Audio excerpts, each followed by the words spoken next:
Ladies and gentlemen, welcome back to Somos Mas, the official podcast of Somos Mas NM, and your source for the latest news and notes on New Mexico United and the New Mexico Runners. My name, of course, is Seth Bidoff. Joining me this week, we have the one, the only, wrong again, Earl Nieto.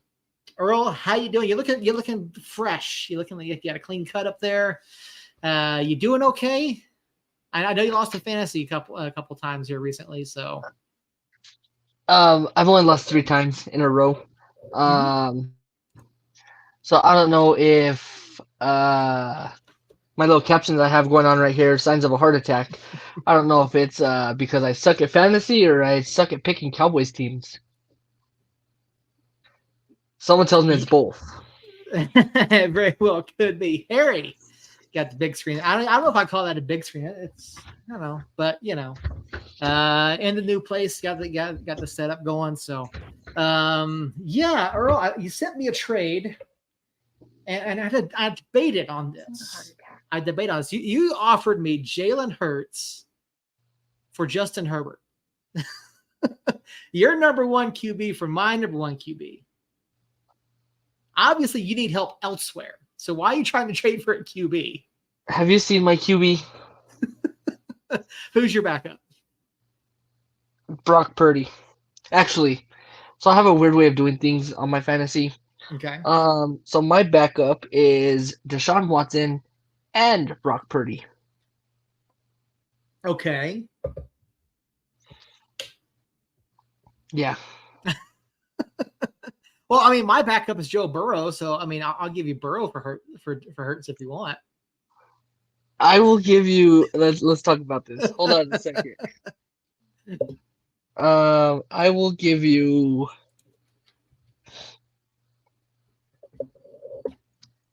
That was my question, Harry. I saw that when Earl popped into the studio, or I popped into the studio. I was very curious as to whether or not Earl was lying on the floor, or not. And then he was trying to adjust his camera, so I'm not convinced he's laying on the floor. But it's definitely some 70s wood paneling. And I can say that with almost 100% certainty because I've been looking at some homes, and there are some places in and around the Albuquerque area that have some interesting paneling or some very interesting wallpaper. So, yeah, it's been an interesting a task to go around looking for homes. So, and Harry, you're not the only person that thinks he was on the floor. So, Earl, question of the night, right before we get into this trade, are you on the floor? No, I am not on the floor. There's the roof. There's I don't know what the hell that is. Is that like those Precious Moments plates or are those homemade? That's homemade. Homemade? Okay, very cool. Yeah, no, so I made a life choice to where I gave up my rental home that I have for it to be storage. So now I'm actually living kind of ish here at Marlena's mom's house. I know Earl's fantasy season is done at this point. It's just done.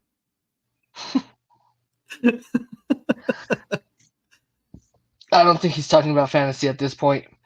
He probably isn't. But Josh, we'll get to your comment here in just a second as we get into our discussion. But Earl is going to try to offer me something in trade in our fantasy football league. Oh yeah, sorry. I thought I was having a heart attack, so I had to talk to my fiance about last wills and whatnot. Okay, yeah, I gotta make sure you bequeath your fantasy football team to someone who might actually do something with it.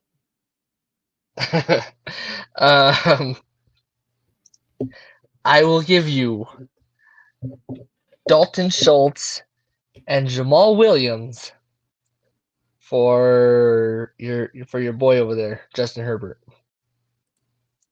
Dalton Schultz and Jamal Williams. Let's take a look at this. Let's see. Let's not take a look at it and say we did. All right, so Jamal Williams is on the IR. And Dalton Schultz is averaging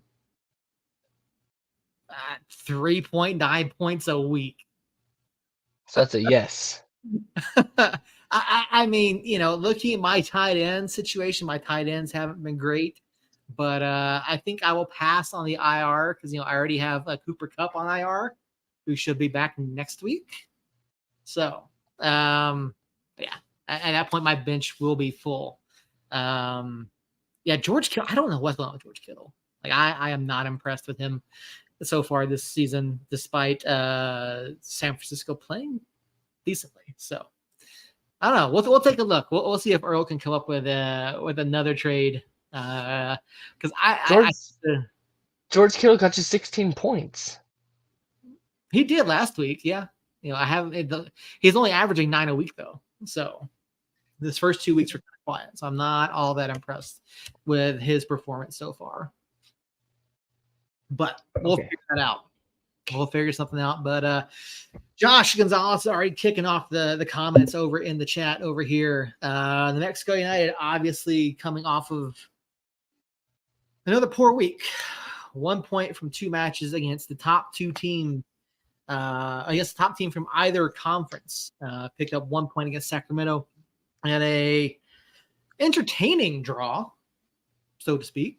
0-0 draw last week to Sacramento. United played pretty darn well in that one, had some opportunities, not as many as you would like, but then they went into the weekend and gave up 2 first-half goals to the Pittsburgh Riverhounds before picking up one of their own on the 3rd penalty of the year, converted by Justin Portillo.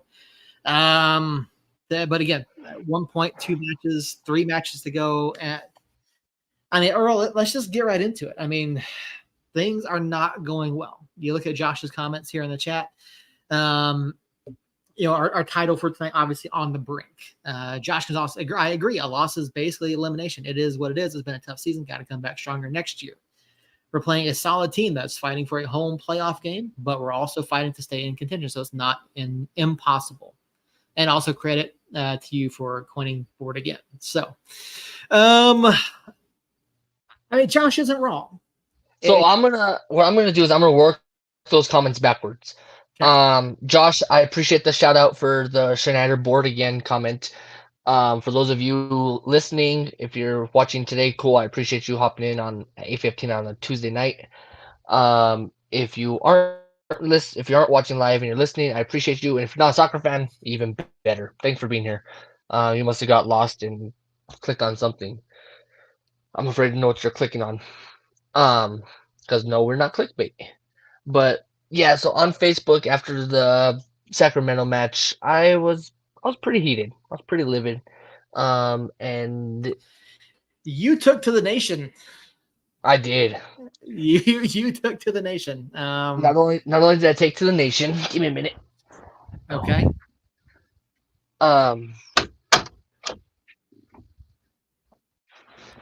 Not only did I take to the nation, I also called out United on their social media post.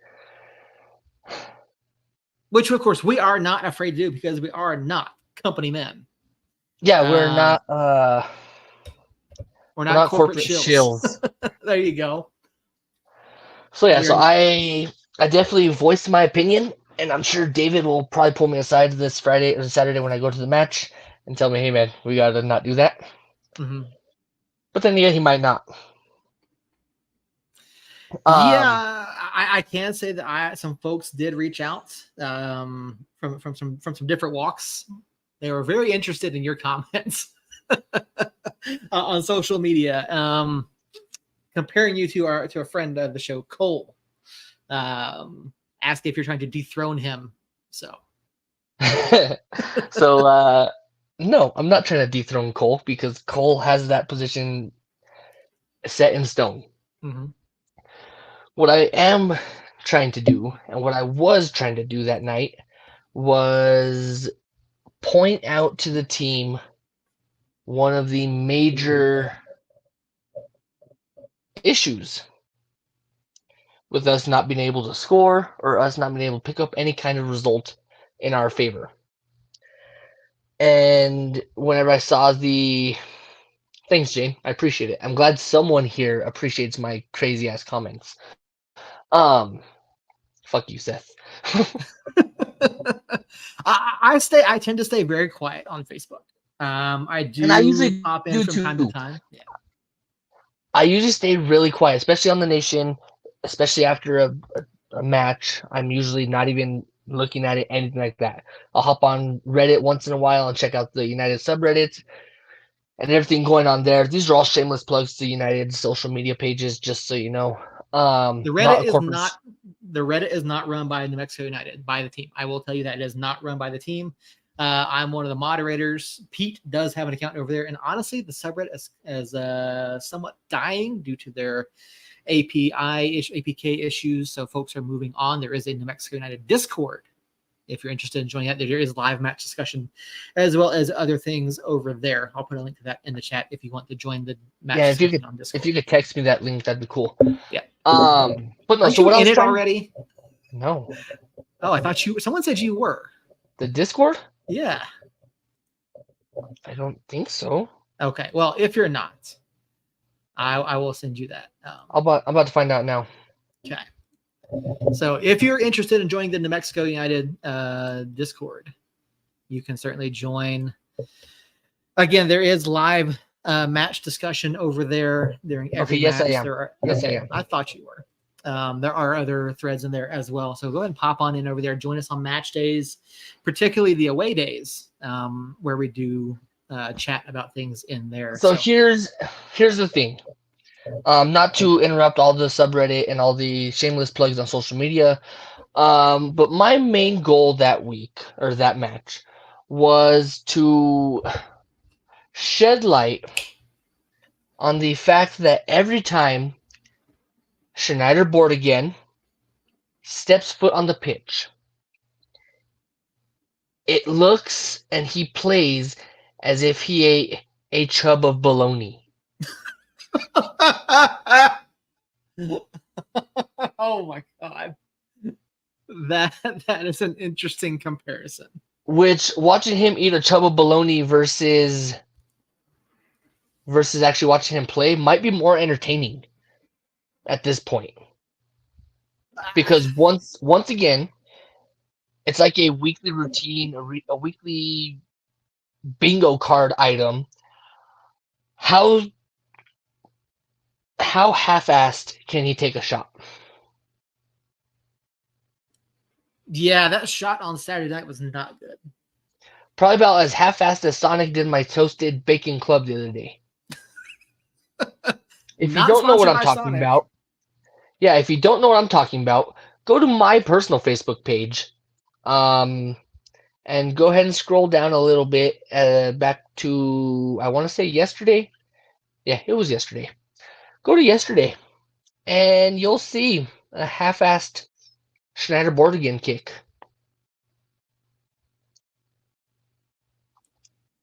Yeah, it was. Saturday was rather uninspiring, particularly in the first half. But I mean, yeah, it's just we knew coming into this past weekend. We talked about it on Tuesday last week that playing Sacramento and Pittsburgh in back-to-back matches, coast to coast in 3 days, which is just some piss poor scheduling on behalf of the league. By the way, it was going to be really tough to pick up. I mean, any sort of points to begin with. But I mean, yeah, I mean, 1 point from 2 matches that you absolutely have to have. It's, I mean, we've said it for weeks. Like, we have to have points. We have to have points. We have to have results. And I mean, here we are now, 1 win in 5, and probably a few more before that we haven't won either. But you know, we've really shot ourselves in the foot time and time again. I mean, we looked okay against Sacramento, and hats off to Sacramento. They played a heck of a game on Wednesday night, you know, and we did well to keep Sacramento out of the goal. But I mean, we looked bad at times against Sacramento. We looked okay at times against Sacramento, because Sacramento, like, they were flying, you know. And Sacramento is a tremendously talented team. Yeah, 100%. I mean, Sacramento's a very talented team. we beat them at home 3-0. So it's obvious that we can do it. We can do it under Coach Quill too. Um, Unfortunately, with the run of play that we've had and the injuries that were just piling up and piling up, I don't know if we can do any better than what we're doing right now.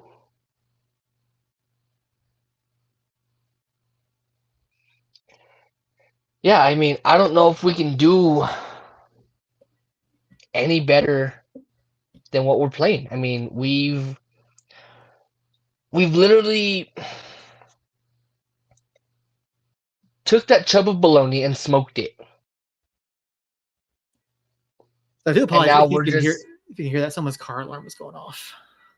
oh, that's cool. Yeah, so we're just at the point of I think we're just trying to skate to the end of the season. At this point, I don't know if it's even possible for us to make a playoff. So to that point, it is. And I actually have a breakdown of that here. Numerically, yes, it is. Yeah. But actually, play on the pitch wise, I don't know if we could beat a Phoenix team. Yeah, that's the thing. Yes, we do miss Big Dev. I actually saw him not too long ago. I mean, Dev obviously is still being involved with the academy and the U23s. He honestly could probably still play if he wanted to. Like if he was healthy enough, he probably could. But yeah, it's here injuries are really hurting the squad for sure. B's missing was a big piece, not to mention Nava. Yeah, I mean Nava obviously we weren't expecting him back at all this year. You know, I will say But something else that's really hurting us, and I put it in our group chat, is the scarcity to utilize subs. Knowing you have a short week, knowing these players on the field on the pitch are going to more than likely be playing in 2 days' time across the country, you might want to utilize some subs. Even if you bring in Kyle Colonna, you bring in whoever else the fuck you have, Andres Robles. I mean, you have all these kids, these young men who are there. Why not let them get some time?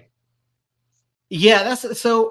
All right, so to these, so we got a couple points here in the chat, and Harry, we'll get to the points, and I have a breakdown of the remaining schedules for us and a couple of the teams that we'll get into. We have the depth, but beyond the 18, we really don't have a lot of first team experience. I think bringing Astorga's been great since we signed him to the first team contract the other day. He's been phenomenal. Can't say enough about the effort he's put in, the job that he's done. He's been very good since signing. Nicky Hernandez has done well, or Sergio Rivas looked really good at times against Sacramento the other night. He had a couple good runs against Pittsburgh as well, but the one who has my vote right now is Zico Bailey. Bailey's been phenomenal. Man, I could talk about him all freaking night, but the fact that he plays the back line, he plays midfield, he plays forward, and then if he loses the ball at any point, he's plastered onto that guy trying to get the ball back. Mm-hmm. Yeah, he's been great. You know, he really has, and he's been starting. Nicky, and again, we'll get into a couple weeks here our wish list for next year. But spoiler alert: I want Zico, I want Nicky, I want Astorga. I want these guys back for next year because I think there's who I don't want back there. Schneider board again. Yeah. Yep. I honestly at this point honestly at this point I don't want Greg Hurst back either. But I thought he would be a lot better for us this year than he has been. Hurst he's good, but he's exactly the role he's playing right now. He's second half, 70th minute, board again is tired, put in Hurst. Mm-hmm. Unfortunately, I would much rather see Brucey over Hurst, but I don't know what's going on. I mean, I said it Saturday night or Friday night, whenever the hell we played before, Saturday night. And then I said it again Wednesday. We need to utilize our subs. We haven't seen Santi Mora in 3 weeks. I mean, to be fair, Santi hasn't necessarily But performed, he's but fresh. He's I fresh legs agree. though. I absolutely agree. The substitutions on Wednesday was interesting. Um, especially, again, quick turnaround, 3 matches in 8 days. Why not use those subs? That's my question. Why not use them? Even if it's just to rotate guys, keep some guys a little bit fresher for that match against Pittsburgh, flying cross country. Or why not send a couple guys to Pittsburgh on Wednesday instead of out to California? I don't know. But yeah, the substitution theory has been interesting. I would love to sit down with Coach Quill and talk to him about that. To kind of pick his brain as to why he subs when he subs, or why he chooses not to use the subs. That's the question that we had for Troy back when he was here, because Troy used. I did the math at one point. I mean, Troy used, I think it was like 92% of all available subs that he had to him. And then Zach didn't use that many. For a little while he did, but Zach kind of got away with it. And I don't understand. I mean, if they're going to keep the 5 subs, why not use them all? I mean, especially if someone's underperforming. They don't roll over. Yeah. If someone's underperforming, if you're not getting the result, why not throw that sub out there at 60 minutes? Here's what bothers me. Here's what bothers me about the substitution tactics. And I mentioned it. He brought in this past Wednesday, whenever we played freaking Pittsburgh.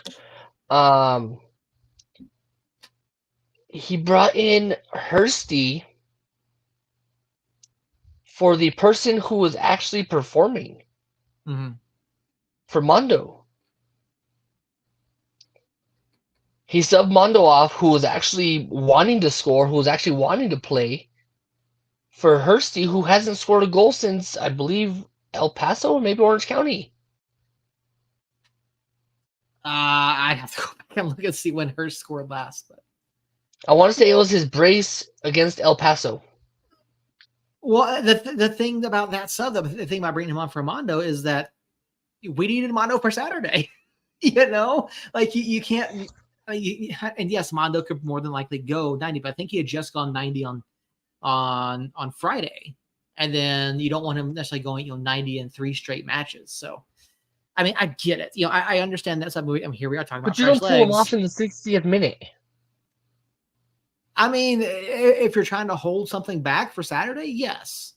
Okay, but if you're doing that, you want to replace energy for energy. Yeah, right? It's not a like for like sub. I mean, Hursty does do different things at the top that Amando can't do, and Amando does things that Hursty clearly can't do. So X4?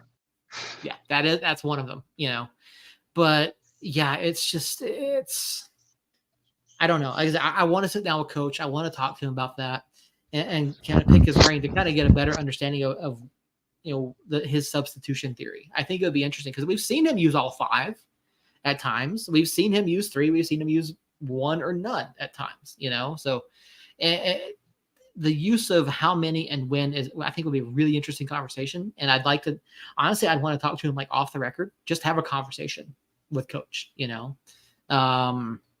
that way, we can look at it and talk at it and have a better understanding of what he wants to do. I mean, you can look at the formation and understand what they want to do, but you can't look at the substitute theory and be like, okay, what's the plan here? And to Harry's question, do we have the depth? I mean, we have the depth. It's just a matter of, again, once you get beyond that 18, we really don't have a whole bunch of guys that have first team experience. So that's the issue there. And then obviously with the injuries, we had a few additional injuries this past week that we didn't have on Wednesday, which hurt as well. I've been told that Bees has a greater than 50% chance of being seen again this season. So, I mean, we've got 3 matches left. I mean, obviously, Bees coming back from the broken kneecap, it's going to be hard to fit him in and get him at, full strength because I like Josh's comment that he just put. If you can throw that last one up for me. Yeah. When things are clicking and working well and we're a goal or 2 up, sure, don't sub 100%. I get it. But if we're down 2-0 and have players looking gassed, then sub because it can't get any worse. And I'm gonna go ahead and I'm gonna piggyback off of this one. Even if we're down 1-0 or we're tied 1-1 and it's the 65th, 70th minute and we're looking gassed, sub. But sub for a like for like. So if you're pulling Mondo off, then obviously bring in Santi, bring in Brucey. But no, you're gonna bring in Hursty. I mean, the thing with, and again, the thing with it's a different play style. Yes, and that doesn't mean that he doesn't bring energy. Is it the same level of energy as Mondo or the same type of energy? No. I mean, again, Hershey's the kind of guy. Borgen's the kind of they're going to sit up top. Borgen's going to make you feel. He made a couple decent runs, on Saturday night. He just didn't. He did not take care of his chances, But they do different things. But there's still that energy. There's that. You bring them in because they have the capability of scoring. They just haven't shown it. I mean, I can't speak as to why Borgelin just cannot seem to get a good shot off. Like I don't get it.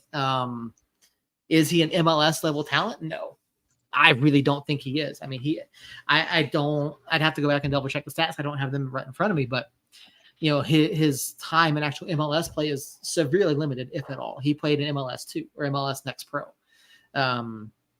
So I don't think he's an MLS level talent. I don't think you'll ever see him in the 11, as long as Miami has, Messi and Joseph Martinez. Like you'll never see, Schneider Borgelin in that starting 11 or even on the bench. Like you won't, because, those two guys bring you a level of talent that Borgelin isn't going to come anywhere close to. But yeah, like I meant to go back and listen to our episode last week. I think you and I both predicted losses. In both, I can't remember. I'd have to go back and listen to it to remember what we predicted. But neither of us were big on our chances. I think Sacramento was the one where I think we felt better about it. And I mean, to be honest, we looked better in the Sacramento game, not by much. But we sure as hell defended set pieces better against Sacramento than we did against Birmingham on Saturday, or not Birmingham, Pittsburgh on Saturday. Because that was just atrocious. That was just absolutely atrocious set piece defending on Saturday. I mean, and all credit to Pittsburgh and the deliveries on those balls and the ability of their players to get up and elevate above everybody that we had on the field. It was just awful set piece defending. And I feel like, and that's something we've talked about all season long. Our set piece defending has been atrocious this year. And it's something that coaches talked about, something that they focus on. Obviously, if you're focusing on it, you're not doing enough. You're not doing enough. You're not putting in the work that you need to do in order to prevent those situations again. Team Jacob on Facebook. We've had Team Jacob on YouTube, Team Jacob on Facebook. So Team Jacob in the house. So hopefully, Jacob, while we've got this moment, Jacob, hope you're doing well. I haven't really heard from Jacob in a couple weeks. Still at the police academy, hoping hopefully things are going well for him and his family as he's away. So rumor has it, we have a 50-50 chance of seeing Jacob again this year. A 50-50 chance of seeing Jacob again? Okay. And by 50-50, I mean we don't have a chance. Probably not before the end of the season. But, I think it's better odds of seeing him than seeing Bees. I think we have better odds of seeing Bordigan score a goal. Oh, big words there, Earl. I mean, you may not be wrong, but, you look I'm willing to bet anything at this point. I'll bet this here plate. Is that even your plate? I don't know. Well, I hope your fiance, doesn't catch you trying to give away her things or her mother's things. I think she's asleep. She might be watching. I don't know. I might be in trouble. You might be. I will say, just for the record, I did beat Marlena and Maya in fantasy this week. So yeah, by like 32 points or something. So But but yeah, no, I mean, you look ahead of the last few, like, it's just, there really isn't much to say about Sacramento and Birmingham. Like, we just got completely outplayed in Birmingham. Not Birmingham, but Jesus, I'm still on that Birmingham game because, like, that was bad too. But losing to Pittsburgh the way in the manner that we did, not getting points plural, at Sacramento when we had the opportunity to do so. Like, it's just really indicative of how this season has gone, and where this team is at right now. And it's just disappointing, really. I mean, it was the result on Wednesday wasn't enough for ESPN Radio here in town to even bother to carry the match on Saturday. The radio station opted to carry Notre Dame, Ohio State, which, don't get me wrong, Notre Dame, Ohio State, but there were satellite issues, and so they couldn't even get the feed for Notre Dame, Ohio State, and still did not carry New Mexico United on Saturday. So, I mean, I don't blame them, and I can tell you right now, I have the programming schedule for 101.7 The Team through Friday. I don't have the programming schedule for Saturday yet. So, what that means for broadcast coverage for Saturday or the remainder of the season, I don't know. And I don't want to put it down that the radio station has given up on the season, or is walking away from the team for the year based on performances. I can't say that. I'm not a decision maker at the radio station. I don't know, but I don't know. But I don't blame the decision makers at the station for not covering it, because United has not picked up the results needed to keep them further into the discussion as far as the playoffs go. Do I agree with the decision? No, I don't. I think every game should be carried, but I get it. I understand. I don't have to like it. Not my call. So I just don't know. Like, and I mean, looking at our last 3 matches of the season, and Mike Watts is talking about it on Saturday night. And honestly, I love Mike Watts. Mike Watts is a phenomenal announcer, but he drove me up a wall on Saturday. He kept talking about, the back end of the next 3 matches, how tough it is. Like, dude, have you not seen the last 15 matches on our schedule? Like, have you not seen our schedule for the past, that's on there for the last, month and a half, 2 months of the season? Like the back end of our schedule has more than likely been the hardest schedule in the USL Championship this year. But I mean, looking at what we have coming up, I mean, Saturday, Lou City at home. We have Rising the week after. We have Memphis the week after that at home. And all 3 of those teams are in the playoff discussion. And compared to the teams around us, I did a breakdown of it. RGV sitting in 10th on 38 points. Harry mentioned earlier that the max that we can get is 46, which mathematically is enough to get us into the playoffs if we win all 3. But we need to win all 3, and we need help. Like, we absolutely need help. Like, so this weekend, no matter what happens, we cannot be mathematically eliminated this weekend. Next weekend, however, that's a different story. Next weekend, we absolutely can be mathematically eliminated. You look at the teams around us. RGV is sitting in 10th on 38 points. They have 4 matches left. They have Switchbacks, Hartford, Sacramento, and Loudoun. 3 of those are at home for RGV. I mean, RGV, I mean, they're coming in. They've got 2 wins in a row now. They've got momentum going into the Switchbacks, who have also won 2 in a row. But, I mean, you look at the wins. I mean, RGV beat Legion, and they beat Indy. RGV has a very real chance of sneaking into the playoffs. El Paso sitting ninth on 40 points. They have 4 matches left now. They have Battery at home, Loyal at home. They have Memphis and Oakland on the road. Again, El Paso, we all know where their season has gone. They were very much in discussion early on, and they have a very real shot of making it here now too. And looking at that schedule, I mean, honestly, their winnable matches to me are Memphis and Oakland. So 6 points there for El Paso. That puts them on 46. Okay, I mean, RGV, winnable matches, I'd say Hartford, Loudoun. Maybe Switchbacks. So 9 points for RGV. That puts them on 47. Like, Monterey, 8th place, sitting on 41. Loyal, Legion, Orange County. I mean, honestly, Monterey could either win all 3 of those or lose all 3 of those, because Monterey Bay is just all over the place. I mean, you look at their run of form coming in. They beat El Paso, they beat Memphis, and they beat Vegas. Lost to San Diego, lost to Oakland. So, I mean, Loyal could do anything. Or, I mean, Monterey could do anything there with those 3 matches left. Oakland sitting 7th on 41. They've got 2 matches at home, San Antonio and El Paso. In between there, they have Orange County and Loyal. I mean, I don't like where Oakland is at right now. Oakland is winless in 5. But I just don't know. I think San Antonio is too good. I think Orange County is too good. They're winless in 5, but they somehow raised $2 million. Yeah, they could very well be. I don't know. See, like Oakland is again one of those Jacqueline High teams. They could either walk away with 6 to 9 points from this, or they could walk away with 4.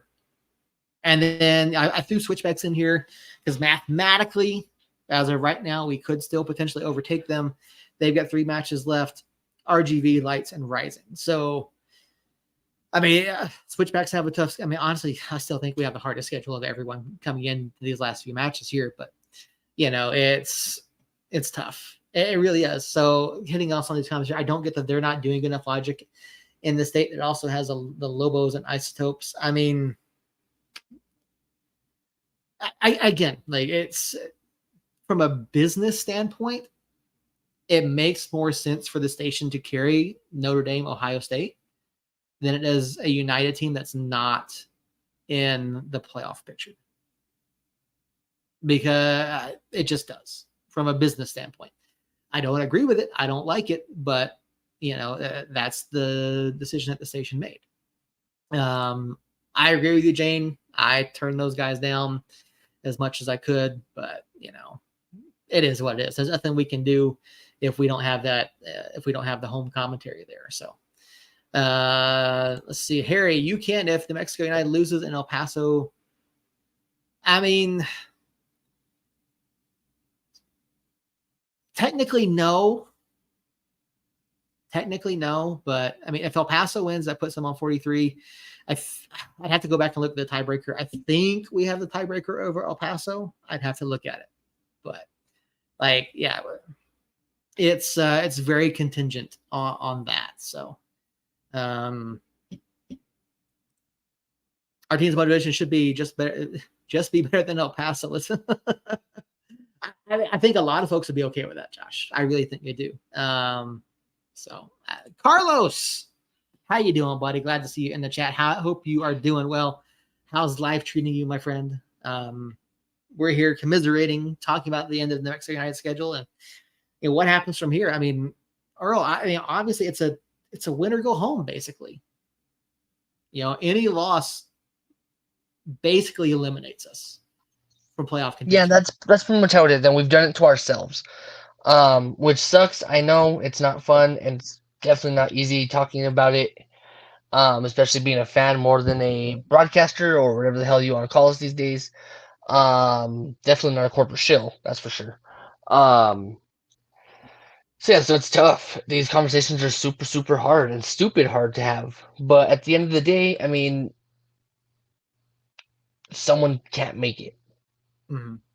And that's how it is.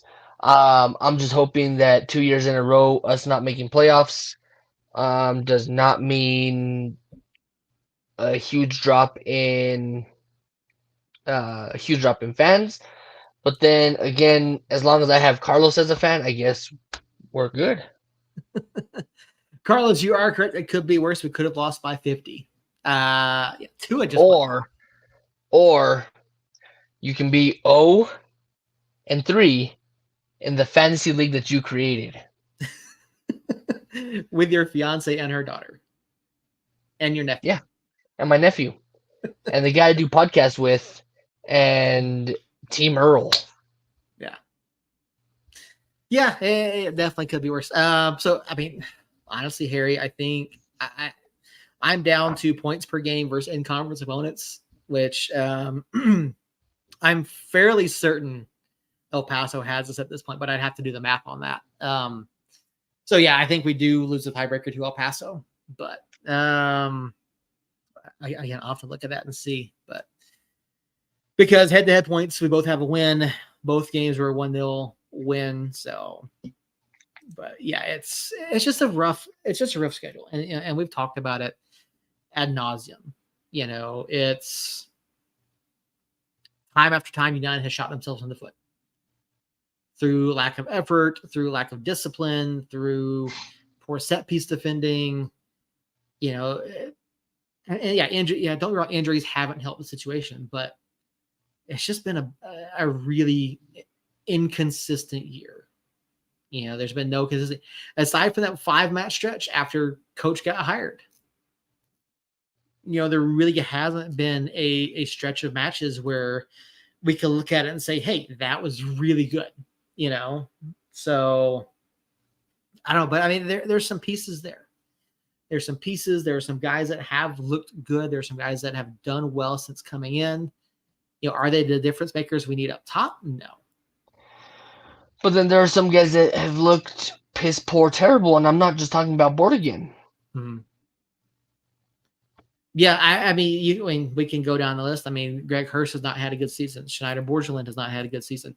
I mean, Santi Moar has not had a good season. Bees has been down, and he's had some injuries, though. I mean, there have been times where, Sam has not looked good. There have been times where Will has not looked good. I mean, we saw Will get absolutely destroyed a couple weeks ago out on the wing, which is not where he needs to be. And I said it in. Justin Portillo has been crap this season too, if you ask me. Yeah, I said it. I said it again on the Nation this past weekend. Whenever our backline is good, but when Will is back there on that back line, we're not good. Will as a center back or central defending mid, we've talked about it. I'm okay with it there. Once he hits that right back position or the right wing back position, he's not quick enough to move up and down the pitch and recover fast enough and still have enough left in the tank to keep it together. Yeah. Yeah, no, I don't want it.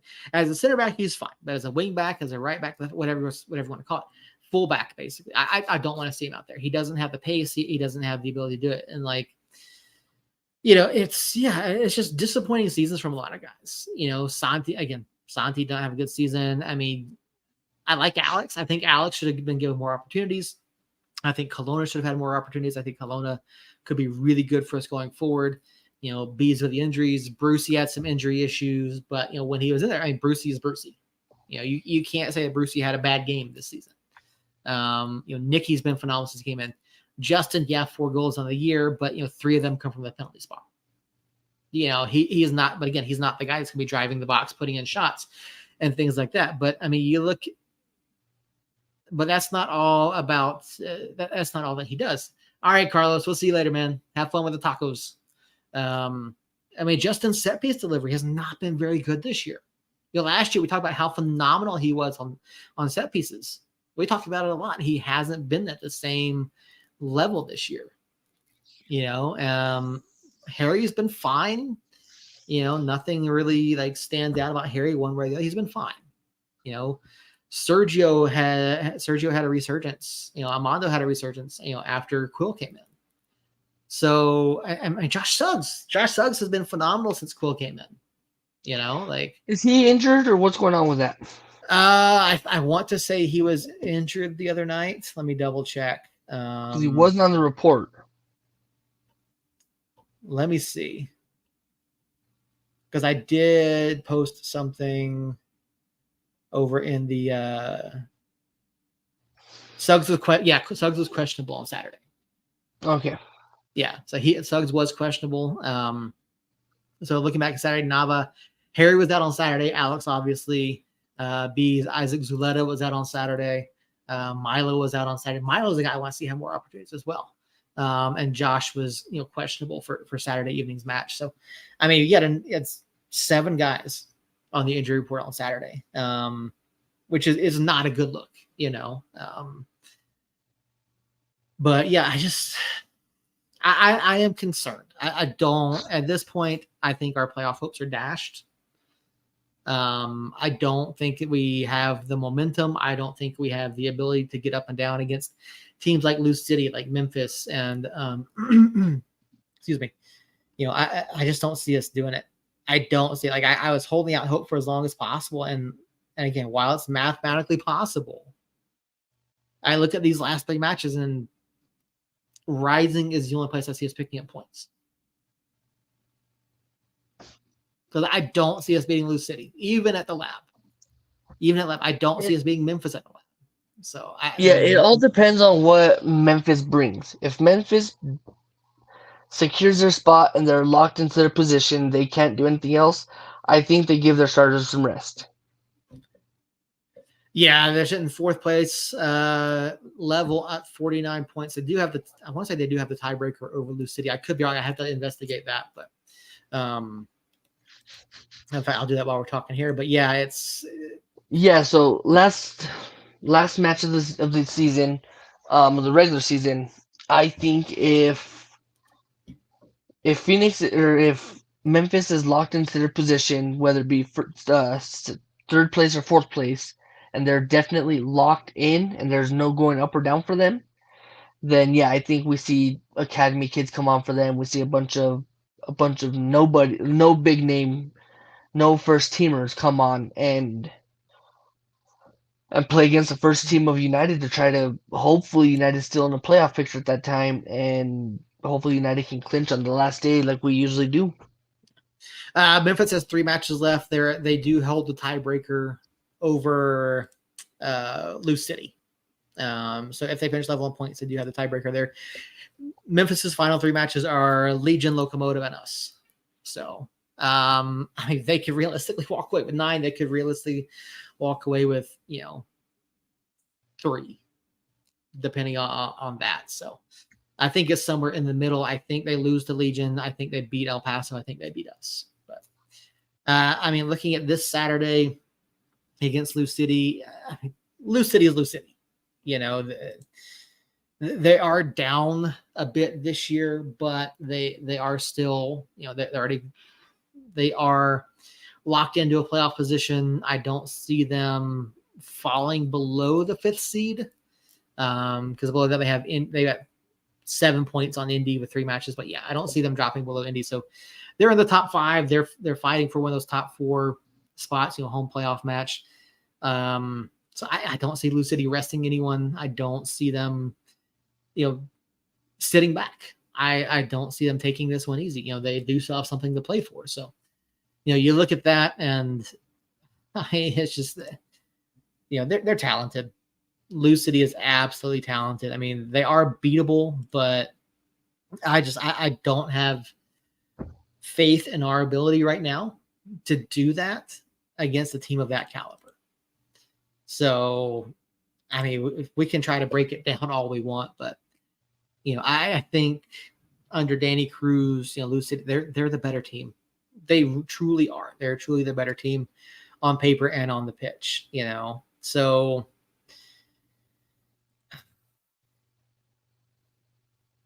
I hate to, I'm gonna say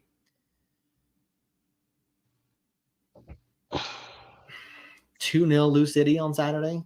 Well, you went easy on us. Yeah. You went crazy easy on us. Here goes the crazy Earl. Well, the thing is, I think Thomas is a good keeper. I really do, and I don't.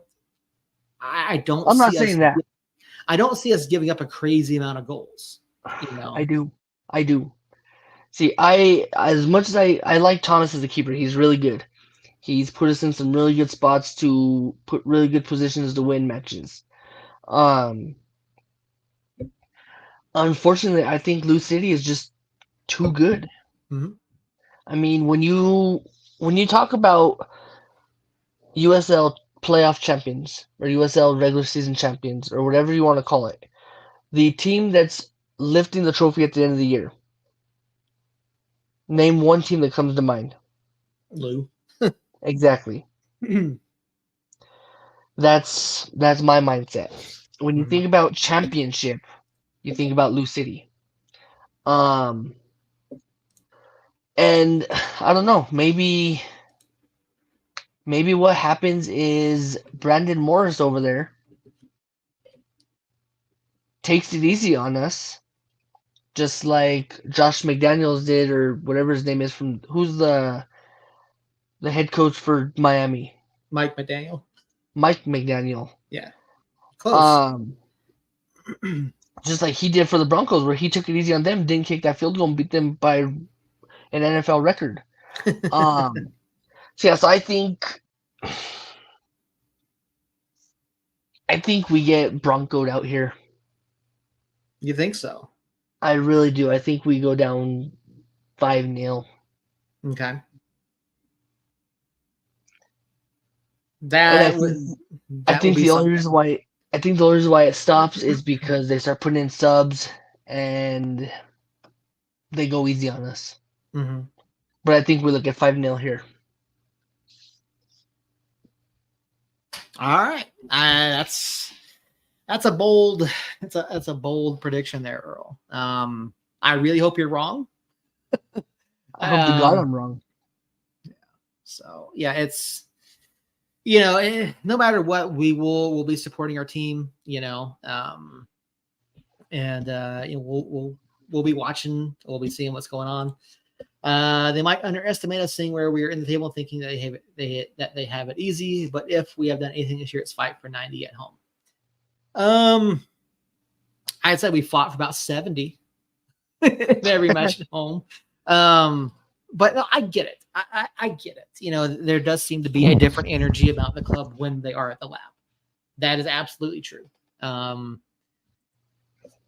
don't see Lou City underestimating us. I really don't, especially with them fighting for the home field in the playoffs. I No, don't see so I don't Lou taking this I one don't down. see them underestimating us because of who their coaches are. Hmm.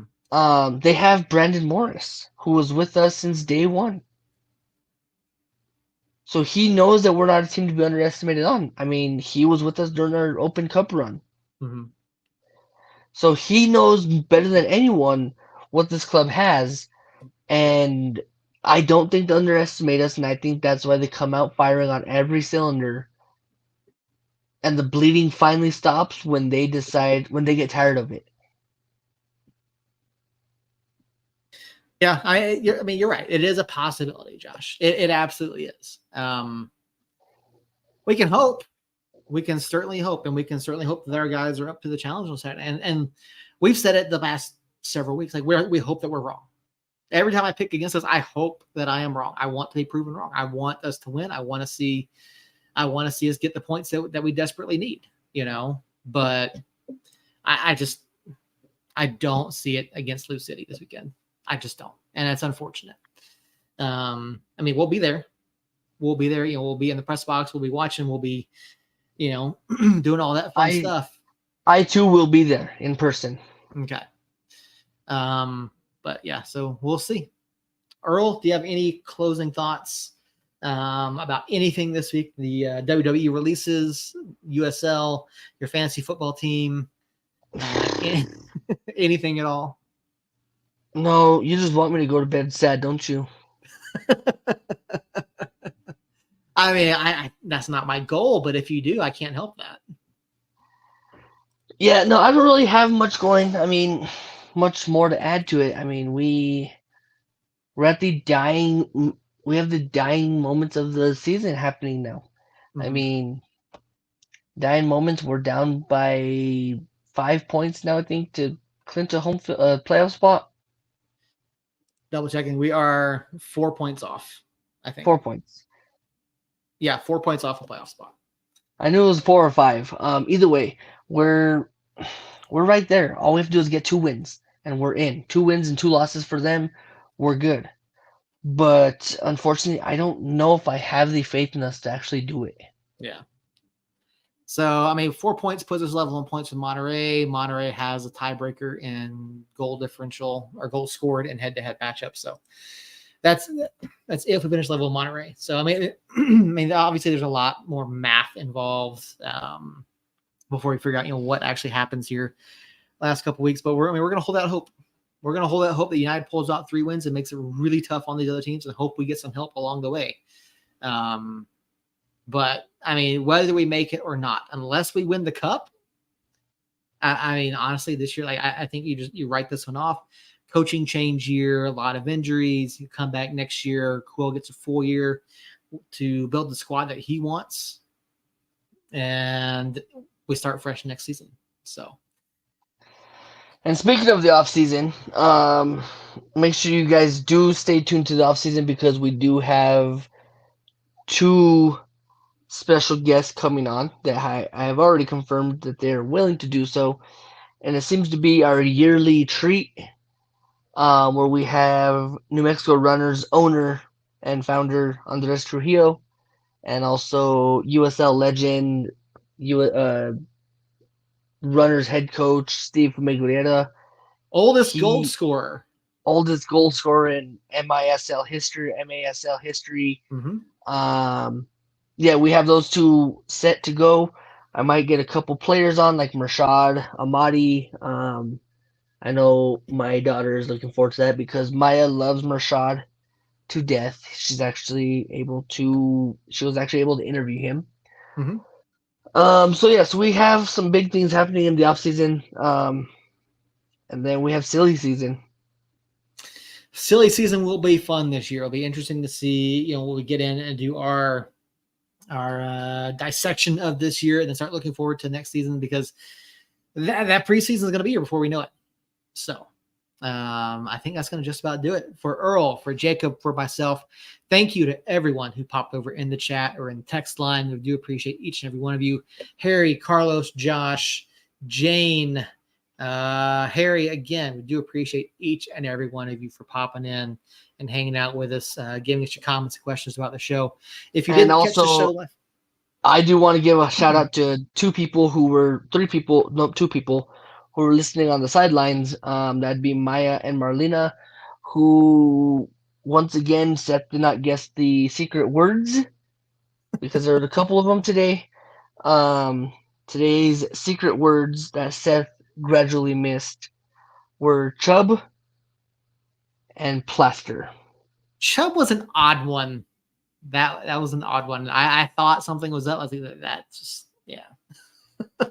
That was an odd one. So well played on the secret words. So for Jacob, Earl, myself, do appreciate each and every one of you. If you were not here, if you catch us live on Twitter, YouTube, or Facebook, you can of course hear the show later this week on any of our podcast feeds. I did get a quick housekeeping note. I did get an email saying that Google Podcast is going away. It's being rolled into YouTube Music. So the show will be on YouTube Music. If it's not already, it will be going forward once Google Podcast is retired. So again, thank you everyone for being here. We do appreciate each and every one of you. You can always support the show by liking, subscribing, sharing, all that fun stuff. And until next time, Somos Unidos.